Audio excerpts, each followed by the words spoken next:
Биринчиден эмени, значит, ошол иностранный валютаны качан бергенсиңер ушул сумма бүгүнкү күнгө чейин и качан вакытта бүтөт ошол жалпы?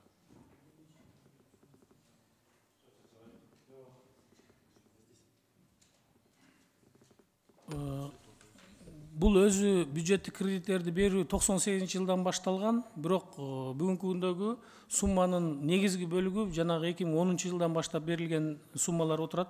Негизги бөлүгү. Бул дагы кайталап кете турган болсом, Султан Ажигитович, эме энергия сектор тармагына көп иностранный валютадагы кредиттер алынган. Негизинен ошонун канчасы доллар, канчасы эме евро менен?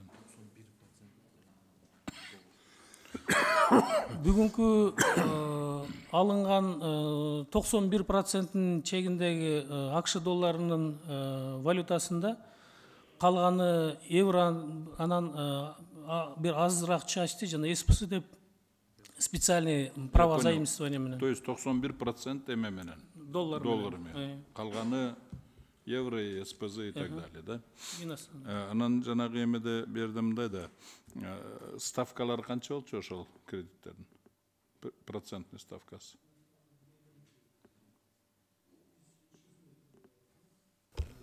Эки жарым проценттин чегинде.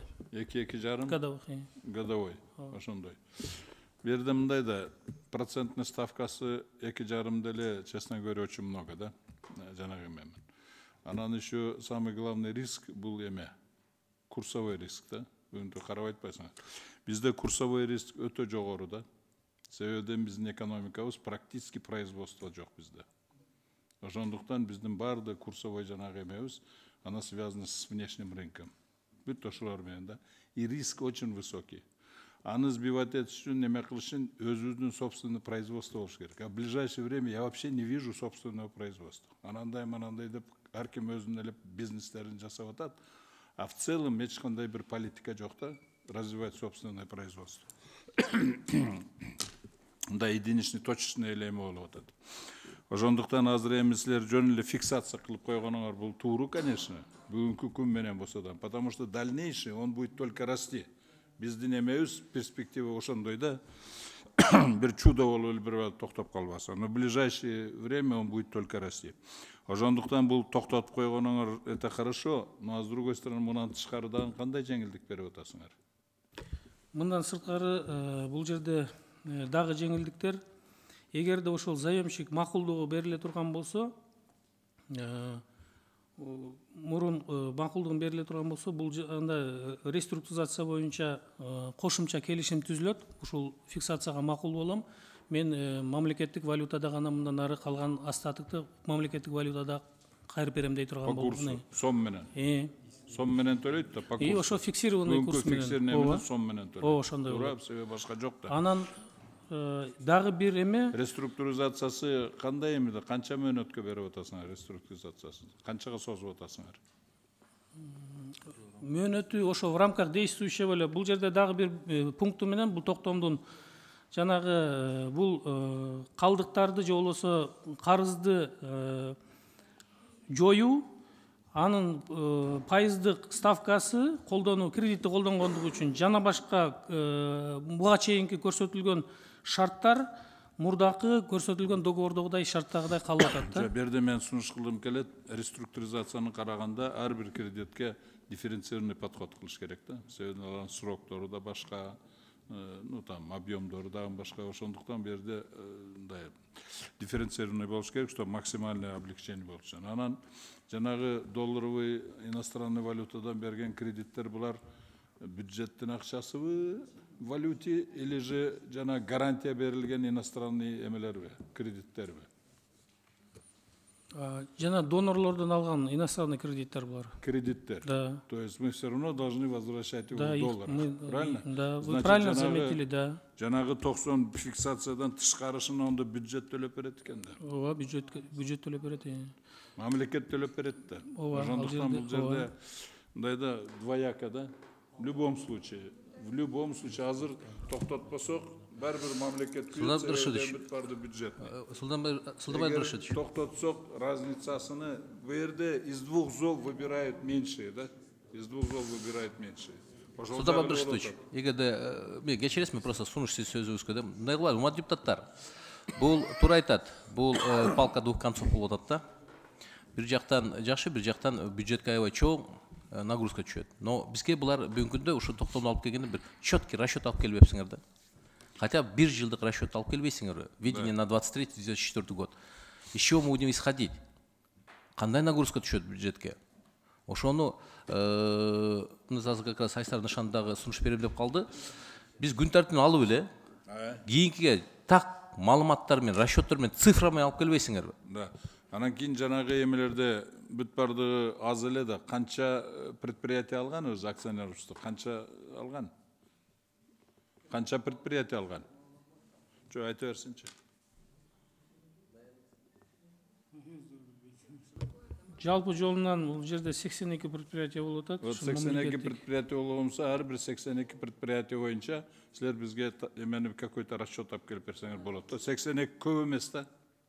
Анан бул жерде көпчүлүгү Один человек, мисалы, мен отура турган болсом, бир жумада бүтүрөм бул ишти. Өзүм жалгыз эле да, мисалы. Поэтому эгер 2-3 кишиге 5-6 бөлүп берсең, бир жумада чыгарып берет бүт барды расчетторун. Тем более, если программаңар болсо, программага салсаңар сразу чыгарып берет. Эгер есть, конечно, если у вас такие вещи. Анан бул жерде мындай жанагы разницасын ошону алып келсеңер, анан карасак болот. Канча разницасын төлөп берет биздин мамлекет приблизительно да, анан кийин ошондой эме кылыш керек. Калган жанагы разницасын анан надо работать над тем, чтобы списать эти долги. Султан Абдрашидович, Или болбосом жанагы обмен на зеленую экономику деген. То есть вот эти пути надо искать. Понимаете, если разу жөн эле муну мынтип койсок, биягдан болсо биягдан вред келе берет. Себеби деген муну токтотконуңар менен жана акционерный обществого жеңилдик бергениңер менен бюджетке нагрузка өсө берет. В целом ел төлөйт да, на акционерный обществодан элдин боюна кагысып коесуңар анын бардыгын. Бардыгын эле эл төлөй береби? Бюджетке асасыңар.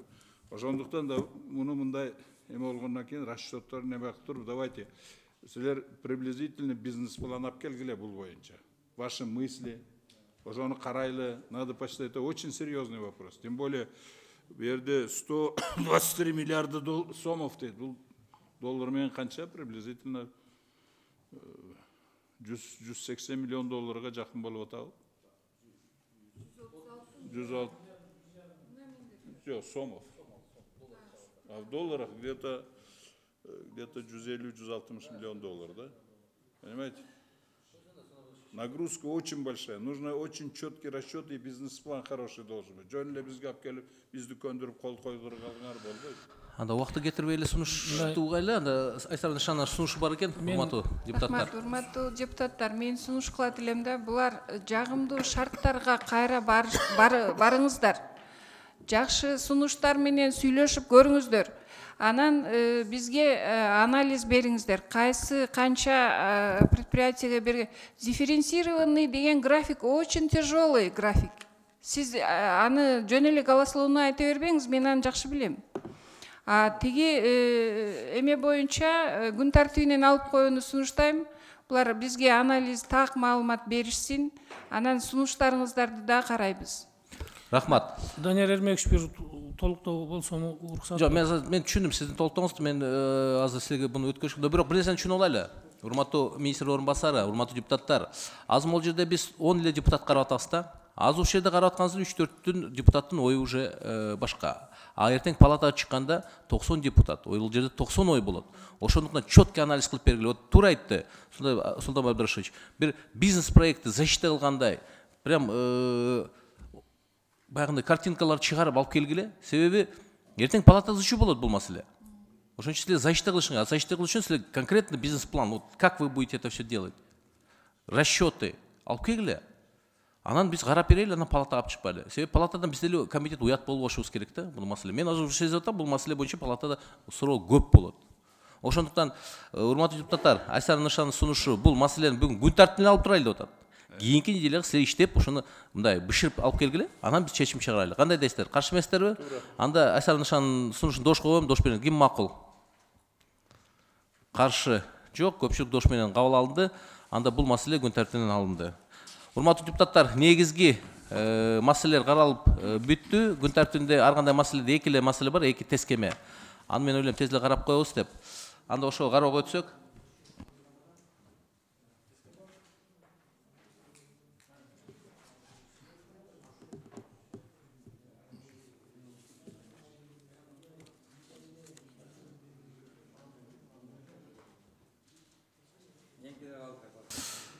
Биринчи маселе Кыргыз Республикасынын Жогорку Кеңешинин бюджет, экономика жана фискалдык саясат боюнча комитети менен макулдашуу боюнча Кыргыз Республикасынын мамлекеттик өнүктүрүү банкы ачык акционердик коомунун уставдык капитал көбөйтүүгө 1,5 миллиард сом бөлүп берүү жөнүндө Кыргыз Республикасы министрлер кабинетинин 2023 жылдын 20 январындагы номер 16 тескемеси макулдашууга киргизилет. Баяндамачы Сүйналиев Руслан Мырзабекович, Кыргыз Республикасынын финансы министринин биринчи орун басары.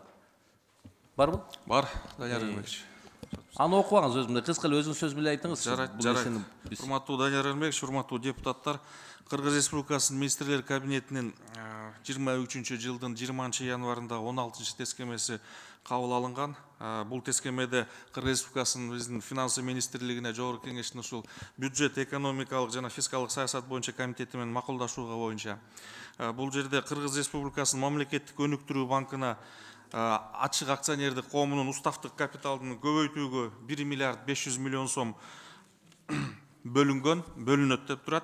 Ошол жерде экинчиден мамлекеттик баалуу кагаздардын чыгаруунун эсебинен 2023 жылга республикалык бюджеттин ресурстук бөлүгүн 1 миллиард 500 миллион сомго көбөйтөт.